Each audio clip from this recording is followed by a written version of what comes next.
العالم كله مقلوب دلوقتي بسبب ظهور كائنات فضائية في سماء أمريكا وكندا، وده بعد ما الأمريكان وقعوا المنطاد الصيني بكذا يوم. ظهر 3 أجسام غريبة في سماء كندا وأمريكا، والأجسام ديت كانت بتطير بشكل عشوائي. بس اللي يصدمك إن وزير دفاع أمريكا قال إن ممكن الأجسام ديت تكون لكائنات فضائية.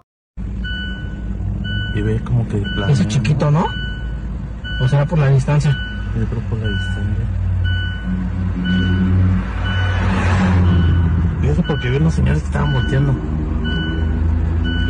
ومعنى إنهم قالوا كده يبقى أكيد في حاجة غلط بتحصل بعد ما هم كذبوا المنطقة 51 والكائنات الفضائية. وخد بالك بقى من المنطقة ديت وافتكرها كويس عشان انا هحتاجها بعد كده. بعد ما ظهر الأجسام ديت، الرئيس الأمريكي جو بايدن أمر القوات الجوية إن هم يضربوا ال3 أجسام بالطائرات المقاتلة، ووزير الدفاع الأمريكي قال إن هم مش قادرين يلاقوا أي جزء من ال3 أجسام اللي متحطمة. وفي ناس بتقول إن اللي بيحصل ده مؤامرة. بس بعد ظهور الكائنات ديت، أكتر من 65% من الشعب الأمريكي مقتنع بوجود الكائنات الفضائية. وعايزك تعرف إن موضوع الأطباق الطايرة ده ظهر بعد الحرب العالمية التانية على طول، وبالتحديد بعد استخدام الأسلحة الذرية. وأول واحد شافها هو طيار أمريكي سنة 1947، وقال ساعتها إن هو شاف مجموعة أجسام طايرة بشكل عشوائي وسرعتها ما بتقلش عن 1200 ميل. وفي الوقت ده كان أسرع طيارة موجودة سرعتها ما بتزيدش عن 600 ميل في الساعة، وساعتها كانوا مفكرين إنها طيارات من الاتحاد السوفيتي. بس بعد التحقيقات اكتشفوا إن هي أجسام غريبة وغير معروفة. ومن وقتها لحد سنة 1952 بلغ ناس كتير إن هم شافوا أجسام